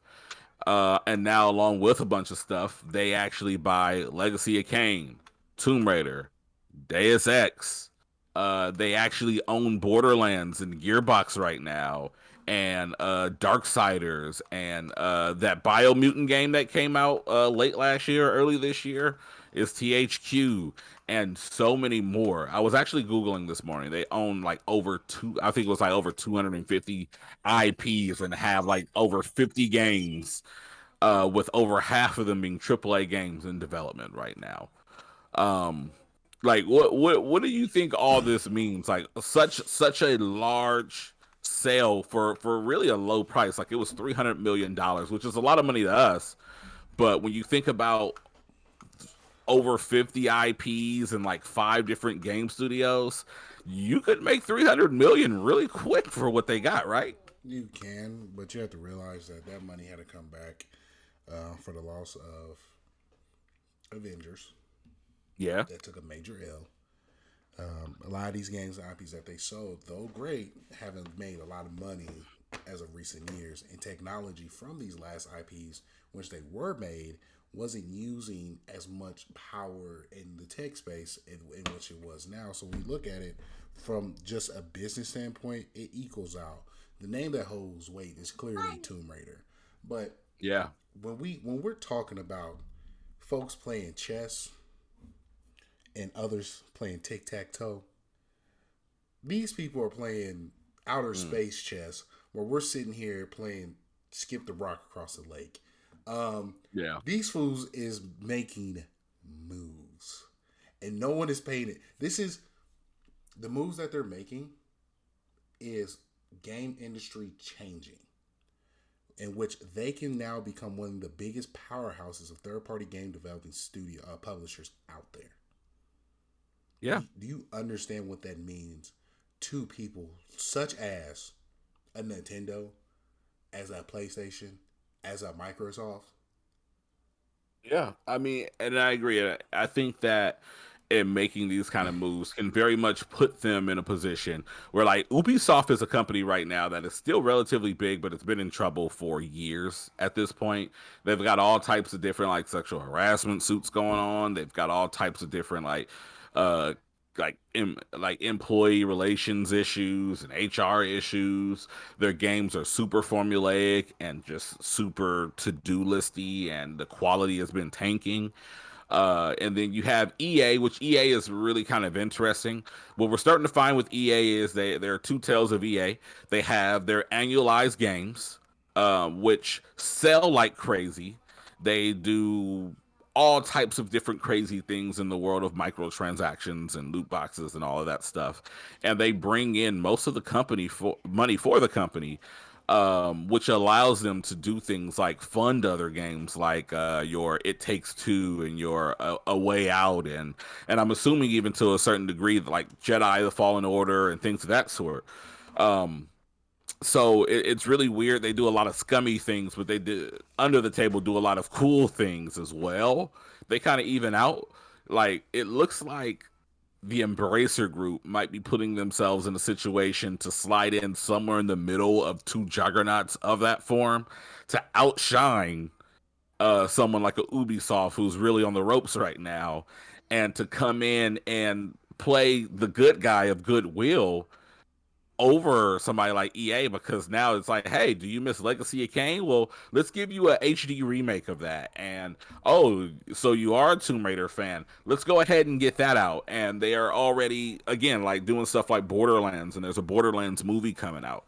So we might start to see like the Embracer Group really start to make a big splash here in these next few years to come. Um, it'll be interesting to see if they can, because I know they're doing like a lot of like double A like games, and double A's usually are going to refer to those games that aren't necessarily indies, but Mm-hmm. fall somewhere within like a $30 to like $50 range. Um, but I'm curious to see what the quality is going to be like, because if the quality is there, then we might see that ends up being very lucrative for gamers, and we might see that these guys shift into a really powerful position in the industry very soon. Absolutely. And I'm excited to where it goes. Funny enough, I just recently heard that FIFA is no is taking the EA out of their games, Yogurt? which I'm really I find hilarious. Yeah. But it like we stated, man, they're going to become the next big, possibly the next one of the big powerhouses in the game industry, which is again shifting how the industry will be ran, which I think is really good because a lot of these IPs, they're not going to be forgotten. They're going to have good money invested to them. Hopefully, they have the developing team to produce great content for these games. So this Hmm. is a huge opportunity in which I will say, how can I say this? I don't know how you could say it, but just say it. I am.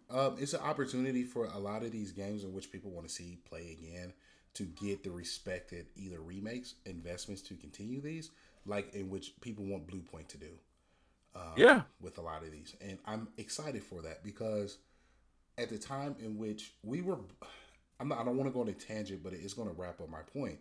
We grew up in a time where gaming was just an idea in which we had very little limited resources to produce the ideas that we wanted. Not saying that every game deserves a remake because it doesn't, because it fit that type of time, but there are video games out there that deserve the updated graphics and investment Oh, of time and absolutely. love so people can enjoy them in that investment for it, because that can carry on into a franchise of sort to produce more than just a video game, maybe merchandise, produce good content, produce other lanes for people to enjoy and inspire IPs, inspire new ideas, because we're in a very weird place in gaming in which double A and independent games are the ones running the show when it comes to new ideas and pushing the industry, Yeah, while triple A absolutely. games are, they're always following a formula that's been laid out for them, because we have people who control the narrative because of how deep their pockets is and not how deep their imagination is, if that makes sense. Yeah, So absolutely. No, it makes perfect sense, man. that's where I'm at with it. Where I'm like, I hopefully this is an opportunity for investment to keep a lot of these older IPs alive and innovation to push these in a certain direction, because gaming is a huge part in what we do. So Yeah. So definitely, we do love that variety coming in. You drive a very interesting question there, Authentic Z. Is imagination dead? No. What's dead is the willingness to invest into imagination. Because the difference is when we were growing up, a lot of these video games that we are like in love with, like your Metal Gear Solid, your Sonic the Hedgehogs, your Super Mario, like a lot of these games that are multi-million dollar juggernauts that we absolutely adore today, and and we still clamor over their sequels to this day. Like those original games were made for very cheap. And the reality is, at this point, video games cost a lot to make today. Like I'm sure, and you someone in the chat, like if you look, this is what I'm gonna do because I'm feeling generous, and I think we lost our DoorDash gift card. So if anybody out there has an Xbox and they want to make some money, you want to get a gift card for Xbox right now, I need you to do me a favor. Go and Google for me the average cost of a video game in 1998 to create, the average cost of development of a video game in 1998, see what you can get, and then see what the average cost of video game development is in 2022. Okay, so Uh, I will do. Someone pick up the 1998 one because that's a good trivia question. I'll drop the numbers for a AAA game right now. It's so six. what does that cost right now? You're looking at 60 to for a AAA game to be developed. You are looking at between 60 to 80 million dollars. Ooh, there we go. And if you're So if looking, anybody out there, wants an Xbox gift card, follow up with that and give us let us know what you find for the average of video games in 19 it doesn't have to necessarily be 1998, but something around there, 2000, 2001, whatever you can find, because I'm curious. and I just want to let you know the average cost for a solo video game, solo like independent and things that are small studio, you're looking between 50,000 to 750,000 dollars, which Yeah. is it to us maybe that's a lot, but for a small team, that's enough money to have enough wiggle room to do what you want because you can earn that back even though it doesn't do something like a Call of Duty. You can get that money back if your idea moves people. It has that investment like, oh wow, this is great. Like Little Nightmares. Little Nightmares Yeah, 1 was a unknown game. Little Nightmares 2 was an anticipated game. You see what that happened there? It changed how games can be done and where people can be absolutely. interested in. So there's a lot of good directions and where people can go with video games, and I just want a lot of people to stop focusing so much for the AAA games to to change the industry because they won't be the ones to do it. Okay, so T Will the Don said 500K back then. Do you This see? man T Will the Don is trying to get all of our little money. He done got DoorDash. Hold on, wait. Authentic Z might have came with some more information though. Oh no. It's a clash, y'all. Hold on, let's see. So he's saying I'm seeing 500K back then. Coco's here. Then Coco in the building. See, Coco, you low key one of our mods, so it'd be cheating to give it to you. But I do love you, sis. I love you. Let's see here. I Per own video Coco though. game development wiki, the average cost of producing a AAA game slowly rose from one through $4 million in 2000, over $5 million in 2006, then 20 million by 2010. Yeah. So yeah, so that's a tricky one. That's a tricky one, but we're gonna go ahead and give this up because I wanna get some competition out here. T Will, I love you. Thank you for tuning in. We gonna go ahead and give Authentic Z because he gave us a little bit more information there. But I thank you so much for being quick with that, bro. But yeah, but as you guys can see again, that is where the willingness to be innovative in the AAA space is gone. Is these games are hella expensive to create, and you got to know that you're going to sell enough of these games to get back your investment. And the reason that these games cost so much is because you need more people to create these games over such a longer period of time. So for that reason, yeah, a lot of the investors don't want to invest in games that they know are going to be kind of weird and wonky and, take a chance. They want a safe bet. If something looks like Call of Duty to them, they're going to throw money at it because they're going to assume that Call of Duty makes money. We want stuff like that. Authentic Z, you're absolutely right. Remakes are taken over because those remakes of those games literally are video games that changed the industry back then that just need a revamp and a new look of today. But we have to remember, though Ninja Gaiden was a great game, that game was flawed of Oh, absolutely. oh my god, the camera angles of that game trash. Trash.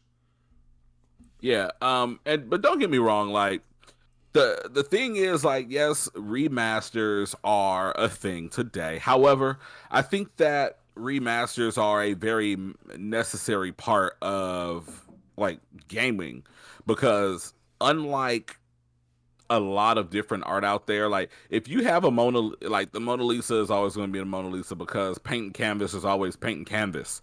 It's never going to change. They may change the technique, but paint to canvas is always going to be paint to canvas. The reality is when you're talking about video games, it is a technology that evolves at such a rapid rate and changes and develops so quickly that where a timeless piece of art like something from your Van Gogh or anyone else out there, like those art pieces are timeless and maybe like Mona Lisa isn't cute today. I never really thought she was, but whatever. But fact of the matter is the technique that was there is still a relevant technique today. But with video games, like you you can't sell me a game that looks like and this is going to be a deep cut if but you can't sell me a game that looks like PS1's Poi Poi today. Like if you try to sell me Poi Poi today, I'm going to look at you like you're crazy. Like maybe if you update it and you maybe restylize and maybe smooth out some of those weird wonky strange corners on these characters, like cool. But you could not sell that game as it is today. Like you're going to have to do something to make it look better. And reality is a lot of those games, like go back. I challenge you to play any of your PS1 games. 9 out of 10 times, if it's anything that is anything close to a narrative game, you didn't realize it at the time because you're a child, but a lot of those games require you to fuel them with your own imagination to a certain extent for them to work. And that was kind of a cool thing that maybe brought a lot of us closer to a lot of those games back then, and so maybe that's a luxury in some respect or another. But that's not something that you have to do today. So it's weird. It's a very nuanced, complicated situation, but all in all, that's the reason why we don't get a lot of innovative games today. Is because they're so expensive to make and people are afraid. So that's why our indie developers and our double A games are so much more scrappy, and we get weird things like Psychonauts and weird things like what was that other weird game that we got that I thought was kind of interesting. I don't know. I forget what it is, but like we got the remake of Destroy All Humans, which is a PS2 Xbox OG classic. Because there is a space for games like that, and when AAA developers see those things, it gets them more interested to say, "Oh, well, they do want a game like this. Maybe we can do something like that." Ultimately, we need that space. So I'm excited to see that that it's starting to come back, and companies like THQ Nordic realize that. Let's see here. I don't know who what is that? Jiddle Lames, Little James, I guess is who that is. I like the switch of the initial letters there. But welcome. But Authentic Z, look out in your DMs. I'm getting ready to shoot you that next gift card over for an Xbox gift card. Thank you so much for providing us with that answer. And at this point here, guys, I just want to remind you that we are running a Blerd Lines podcast gift card giveaway throughout the month of May. You have your chance of winning a PlayStation, an Xbox, or a Switch gift card, all you have to do is take the password, follow our social medias, enter a comment with that password. And what was this week's password, Perry? Golden. Golden. Stay golden, my friends. So enter that password of golden on any video that you see fit on our Facebook. I mean, on our Twitch. On our Twitter, on our Instagram post, or on our YouTube. Comment that with a P for a PlayStation gift card, a X for an Xbox gift card, or a S for a Nintendo Switch gift card. One random commenter will be selected. So go crazy. Comment on everything. Comment on one thing. Maybe you want to be like the Charlie in the Chocolate Factory, and you just get the one candy bar and you win. Cool. But if you want to be like that brat and you want to comment on everything because you've got 15 kids and you can comment on all of our stuff, more of a chance to enter into our minds for a chance to be randomly selected, guys. Absolutely. To address Authentic Z's comment, I Mr. George Lucas, imaginative minds of the past, guys that come into the new game, new world, new system. I feel everything's the same. And Authentic Z, I would just like to say that is why I enjoy the Souls games so much. Because though they have a formula of how their mechanics work, their world building is nothing short of perfection. Because it forces you to learn what's going on. Everything is different. Like their Bloodborne was phenomenally built. Bloodborne to me is their best world-based game. I mean, built world game that I've seen in a while. Absolutely. And then you follow up strong with Sekiro. And then you go back to Demon Souls, which was phenomenal. Go ahead. I just want to say something, and because we're talking about like games that are safe and games that break the mold. Like, I have got to give a shout out to the guys over at From Software, because they are evil geniuses. Because the reality of the matter is, like, they made a concept of a unsafe game viably safe to investors. These guys said, we're going to make a game that you can't beat. And you can beat it, but you can't beat it because most of you are going to be too big of sissies to stick around and play it. And they made that game. People got upset. It was niche. It went away. They came back. They said, you know what? Now we're not going to do Demon Souls. We're going to do Dark Souls. Y'all still can't beat it. And then some people say, you know what? Hey, I kind of figured out how to beat this. This is kind of cool. And then I came out with Dark Souls 2. Then they hit Dark Souls 2. And they said, hey, you still can't beat this. And then at first it was like 5 people. Then about 10 people was like, hey, we beat that. Hold on. Let me do the history. So then they had Demon Souls. First we had Demon Souls. Demon Souls was this new aspect of video game of difficulty in which they did not hold your hand. And then they was like, okay, that's cool. Here comes Dark Souls. Dark Souls was revolutionary. That game was phenomenal. That's when you had 2 bosses. They had golden armor. I can't specifically remember their names, but then you had them. Difficult. Then you had Dark Souls 2. One thing about Dark Souls 1, if you had a phenomenal shield, you're good. I'm just saying, block shield. And then in Dark Souls 2, the shield aspect was even greater. Then after Dark Souls 3, what you're thinking after Dark Souls 2, you're thinking Dark Souls 3. No, we're coming at you with Bloodborne. The complete opposite of Dark Souls. With Dark Souls, you had fat rolls. You had to understand what it means to some of those characters. Hey, real quick, Authentic Z, thank you so much for the gift sub, man. We do appreciate that. Absolutely. Jazzer, LOL, I'm definitely about to address that. I'm going to address that heavy. So in Dark Souls 2 to Bloodborne, you can see the complete difference of mechanics. Dark Souls had a very slow type of movement compared to what Dark Souls 2, in fact, to what Bloodborne is. And that was phenomenal. Bloodborne was fast-paced. You was able to somewhat match the speed to a lot of these bosses that you face. And then here comes Bloodborne DLC, the Old Hunters. And dear God, it wasn't sweet. Oh my God, the Orphan of Kos, Lady Maria. Uh, Yeah, oh, those fights were so delicious. yeah, Ludwig and was it's amazing. Oh, and then after Hormone's done, after that, this is where I always put Bloodborne up above Dark Souls 3. Even though Dark Souls 3 was great, world base was huge, Bloodborne allowed your character to still move as fast as some of those bosses you face. Dark Souls 3 did not allow that. You wasn't moving as smoothly as some of these characters in which you face in Dark Souls 3 with your built character. And then we have Sekiro. Sekiro came through, was like, nah, you have this sword, you have parry. Get with it or get lost. Everyone moves fast. Mwah, right, mwah, right. delicious. And if you can't beat this drop kick control, go play something else. Don't play something else. And then you have Elden Ring. Jazzer, I'm so happy that you beat Elden Ring. It was a very frustrating game for me to beat. I got the platinum, and you can see the complete difference of how slow Demon Souls is compared to what Elden Ring is right Yeah, now. A complete 100% difference of yeah. speed. And that is the evolution of what Elden Ring brought. And I have my It is gripes with it.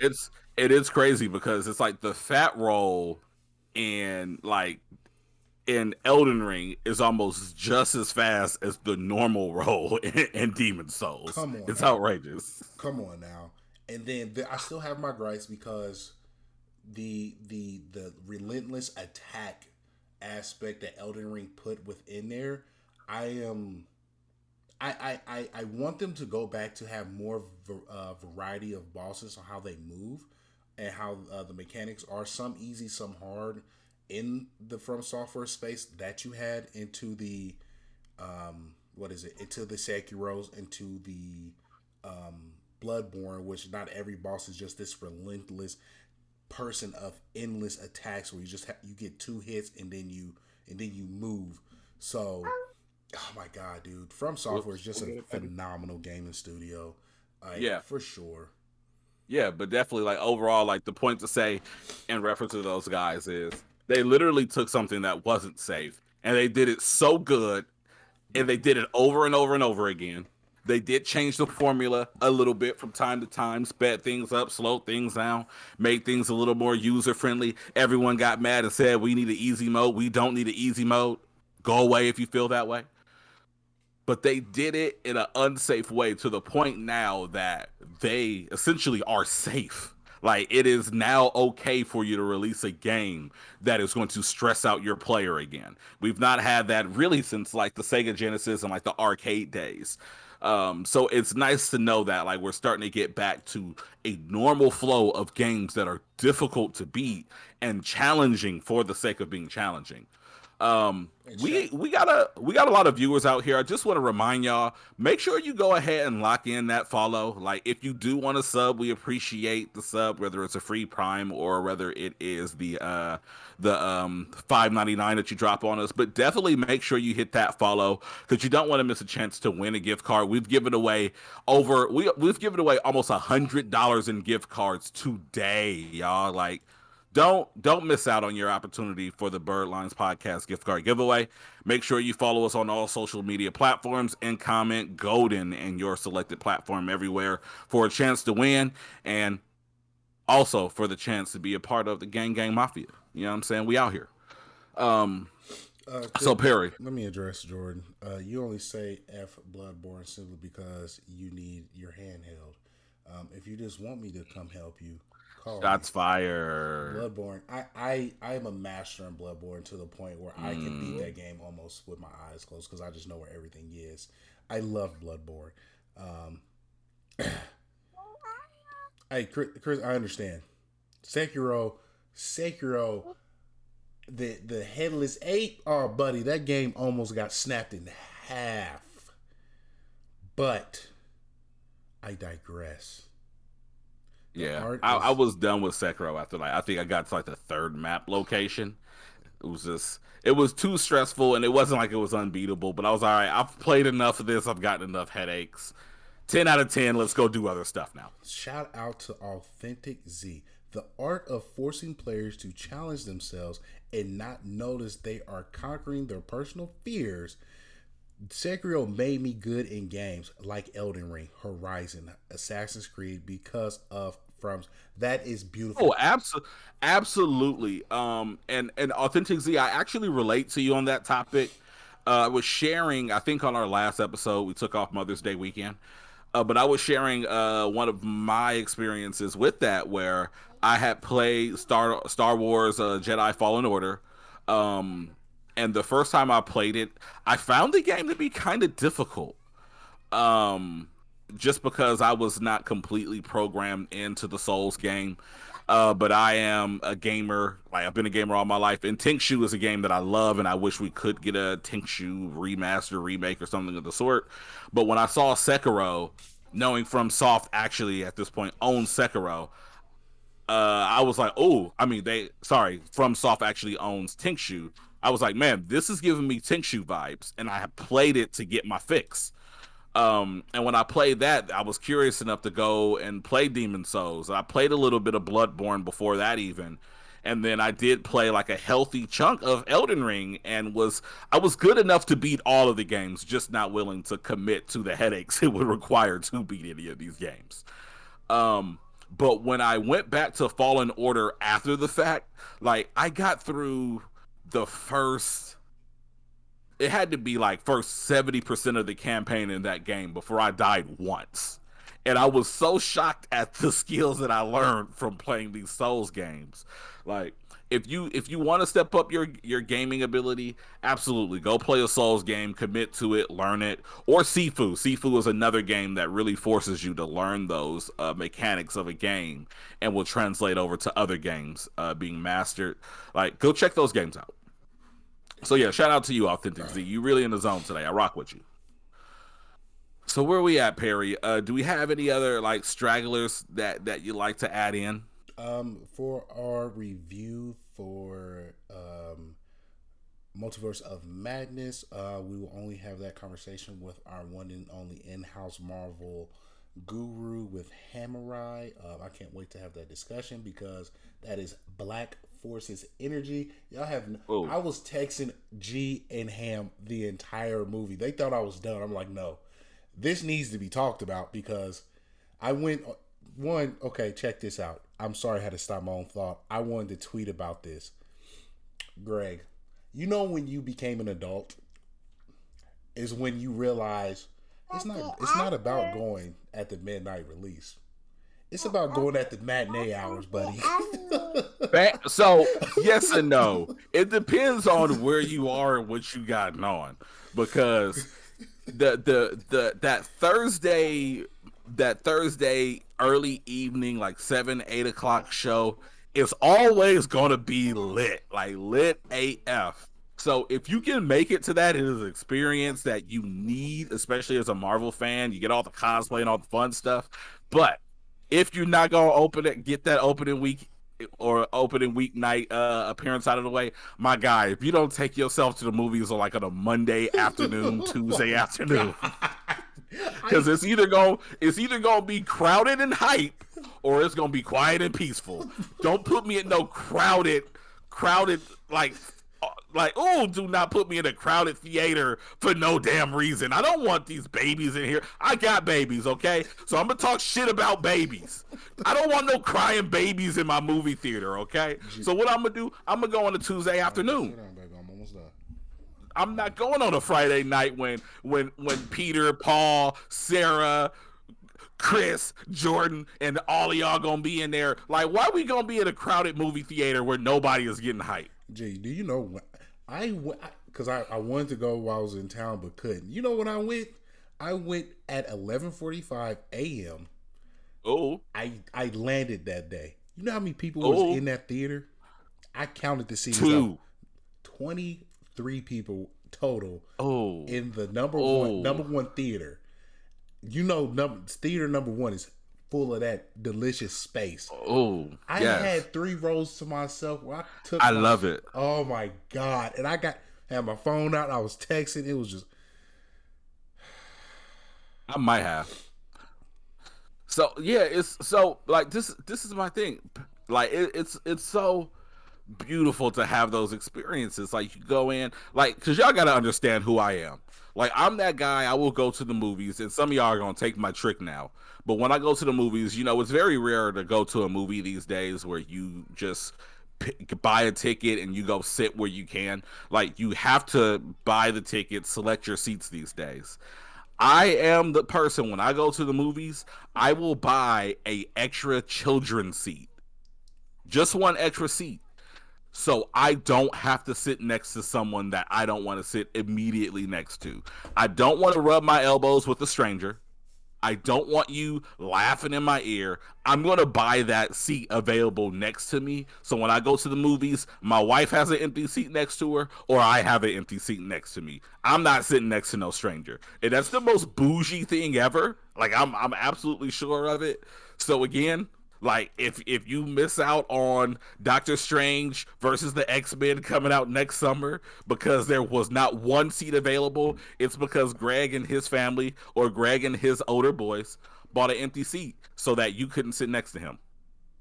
So yeah, like definitely, like I always encourage going to those movies at empty times because I'm not rubbing elbows with people.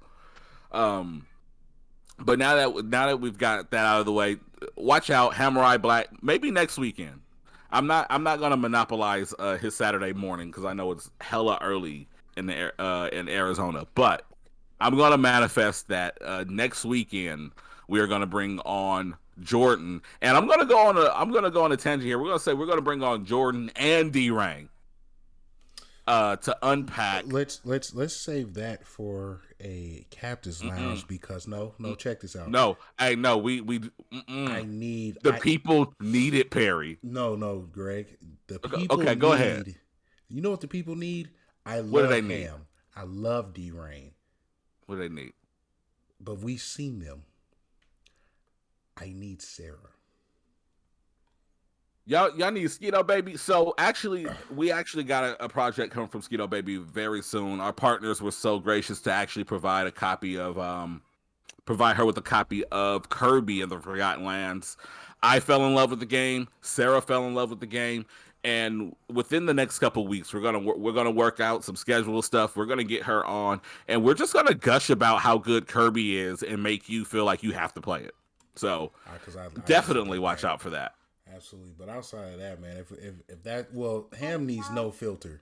Ham needs to cuss. Ham needs this. Hey, baby, you so cute. Yep. So with are you giving a review of something, sweetheart? Yeah. Okay. Cool. Are we ready for recommendos? Is that where we're headed, Perry? I am definitely ready for recommendos. Okay. Do you already have your recommendation ready? Yeah, I do. Recommend us something, Perry. Can I use our one F-bomb, please?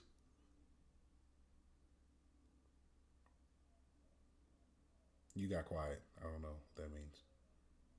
Yes, you can use that one F-bomb. Go ahead and drop it with furiosity, Perry. Please shut the fuck up, people. When something new drops, allow people to listen and to enjoy the shit. Because what in the entire fuck? Kendrick Lamar album dropped this week. Ooh-ah. And I'm going on both sides. The people who say it's an instant classic to the people who just want to keep saying it's mid or whatever, just want to troll. Shut the fuck up, bro. That shit is annoying. Dear God. For Kendrick, everyone wants an album to have bangers so they can either go party with some people or go to the gym. Not every album needs that. Not every project is meant for that. This project, in my opinion, was this man's literally experience of his life and what he's going through, what he sees.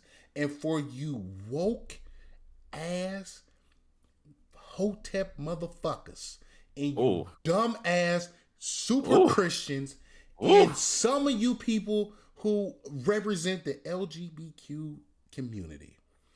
Auntie's Diaries. I need to address it.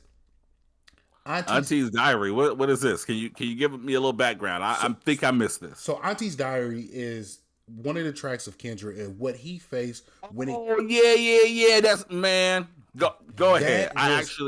I actually just hit that song this morning because I've been like slow cruising through the album. No, you're good. You're good.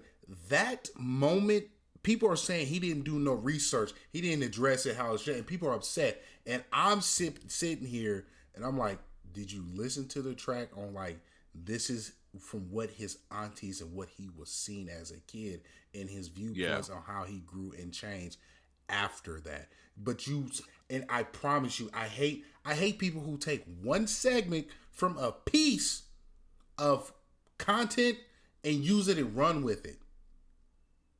That shit is annoying, bro. Yeah, stop taking things out of context. Please. It's so crazy because like I thought that song was very informative because it showed how what she said, he was like, hey, we can all use that word if that's what you want to do, but at the same time, don't y'all want to prevent white people from using the N-word? Like, how hypocritical can you really be? You know, and it was a true statement. Him saying, "Hey, I've made some mistakes. I've been out here, you know, using and saying things that I maybe shouldn't have been saying all my life. I realized that was an issue. There are people in my life that I love that I hurt every time I say that word." And he made an adjustment. I don't know why you're biting on that. Can you make an adjustment? Thank you. But yeah, so I thought all in all that song was super fulfilling. And side note, I realized how nonsense I am in my life when it comes to relationships, since I don't play these games. But I saw a lot of people hyping up that song, and I think it's an amazing art piece. But when I listened to the song, I was like, dang, this is crazy. Why are so many people saying that this hit their soul? And then I start to think about it. I'm like, well, I don't let mofos get me out of shape like this. Like, I'm going to just tell you to shut up and go about my day. Bro, we haven't been through a lot of that shit since the war. Bro, the chick I dated from Gary, that was the entire relationship. I'm like, wow. Oh, yeah. I'm sure. That and Father Time made me cry. Man, look, I'm gonna put it to you like this. In those moments, as far as the one song "We Cry Together," like I never got to that moment because it's all right. Shit, you gotta go. We're not gonna play this game. You gotta go, and if you act like you ain't gonna go, I'ma go because I'm not about to be sitting here playing this game with you. So it's funny that so many people relate to that. Like, if you still relate to that, get out of that toxic relationship. Please leave. You know what I'm saying? Go ahead, drop a gang in the chat if you in danger. Blink twice. Do something. Twice. You know what I'm saying? We'll save you, please. But definitely Father Time was one that definitely hit. Because for me, I related to that song a lot of ways. And that was crazy. Like, we don't got to get into all of that. Maybe at some point we can expand and like maybe do like a Captain's special Lounge. BLP where we Lounge. Or Nerd Out where we just I said Nerd Out, gosh. Captain's Lounge where we just really go in on the hip hop wave, and it's probably due for something of the sort. So let's consider. But all in all, like, are you good on your recommendation? Yeah, that was the one that was really bugging me, and yeah. Oh, this was the latest news. I meant to say this before recommendations. Everyone in the chat who's into anime, prepare yourself because in the fall, anime is taking over. We've already seen what anime has done. It has infiltrated the NFL. Shout out to the Los Angeles Rams on their promo video for the season. Yeah. No, it was the Chargers. But it was hard. Charger, I'm sorry. But that was hard, yeah. Anime is here, and when November hit, you have banger after banger after banger. So I do apologize, G. That just came back to my mind. But go ahead with your recommendation. No, you're good, man. So my recommendation is a crazy one, man, because I'm 32 now, and I think that I am officially now. I've never been in my life, but I think that I am officially a Star Wars person.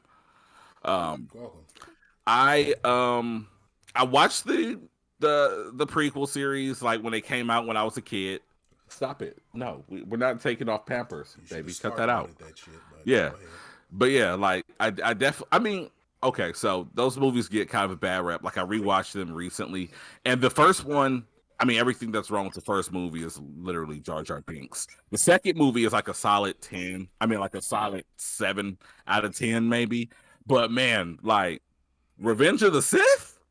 Oh man, I don't know. Like, man, it's probably the second or third best Star Wars movie. Like in the main line movies, like not counting like the the Rogue Ones and Solos and all of that sideline content. But all in all, I played, and I recommended this a couple weeks back, but Jedi Fallen Order, I played through that game for a second time. The first time I played it, I did not understand what was going on at all. I was hella confused. I wasn't really into Star Wars. I saw most of the movies, didn't really follow the story or care to follow it. But the second time through, I played it. It was like, oh, whoa! This is something different, and this is really good. And I got even more curious. And this week, I start watching the Clone Wars. Thank God. Bruh, we did not deserve that show in what 2006. You didn't. I'm almost done with the first season, and it is so good for no reason. You want to know what's funny about the Clone Wars? What is that? Fans of the Star Wars series wrote the Clone Wars.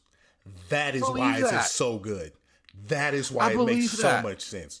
It is a phenomenal series. And I'm so excited because like what I'm doing now is I don't see any reason to go back and really watch The Phantom Menace. Like we get it. Anakin is found. He does some pod racing stuff. Jar Jar Binks is comedic relief that murders the movie. And then Qui-Gon Jinn dies. Like, okay, we got it. That Darth Maul, like maybe I'll go back just to watch that fight. That final fight scene was probably one of the best in the series. But that's all you really need is that Spark Notes. We can pick up. I'll probably not. Maybe I'll go watch Attack of the Clones. I don't know. But once I'm done here, I am absolutely going to watch all, I think, like 6 or 7 seasons of Clone Wars. And then I'm going to rewatch Revenge of the Sith. Because it is so interesting to see how this is all playing out. And it's crazy that like the MCU has 28 movies and they got all these TV shows and the lore is insane there. But looking at it, it looks like, I mean, in reality, Star Wars is just as lore rich. And obviously, I mean, it's me like really starting to realize like, oh my God, I love Star Wars.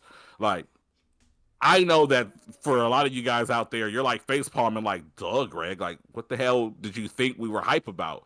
But man, being like in there now and seeing this stuff, I'm like, man, this shit is freaking dope. So yeah, if you have not gotten into Star Wars, go get into Star Wars. Like there's some cool shit going on over there, guys. Absolutely. I do appreciate you, G. Welcome to the side in which you choose either the dark, the light, or the gray. Unfortunately, I've chosen the dark side. I follow them. The Sith is that of... I just love the Sith and their entire philosophy. Like, one Sith can take out an army of Jedi.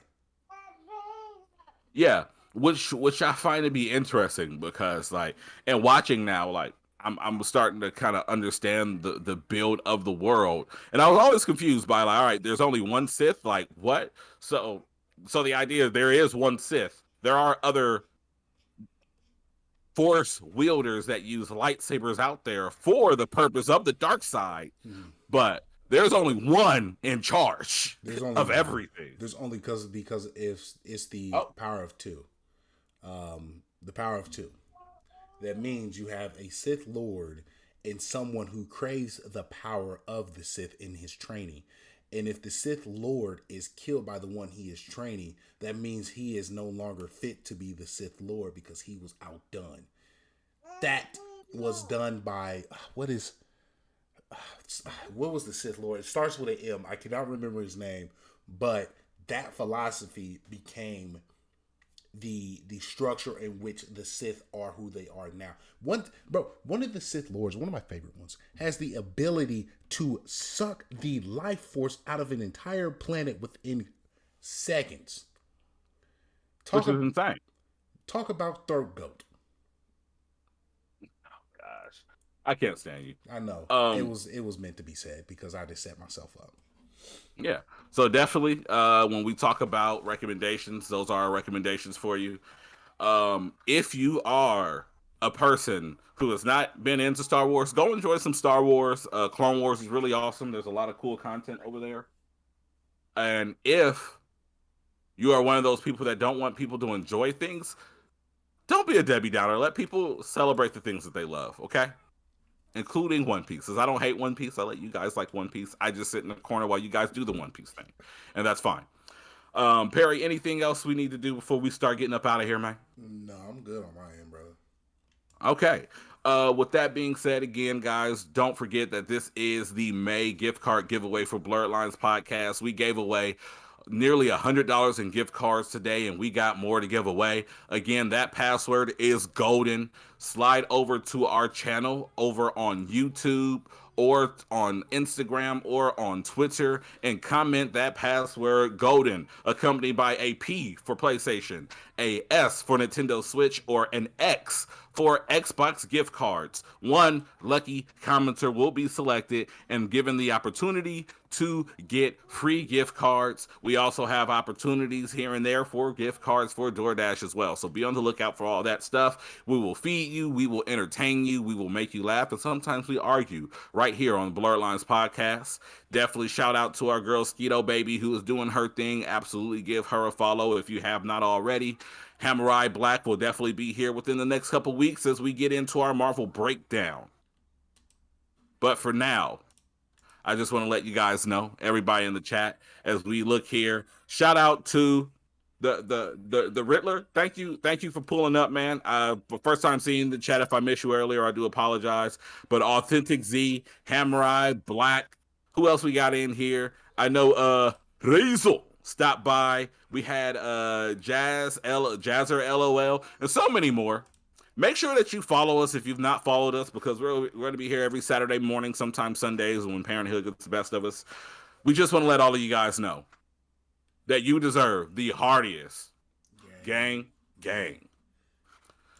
Have a good weekend, guys. All right, y'all. Y'all have a good one. Peace, love, and hair grease. And we are out.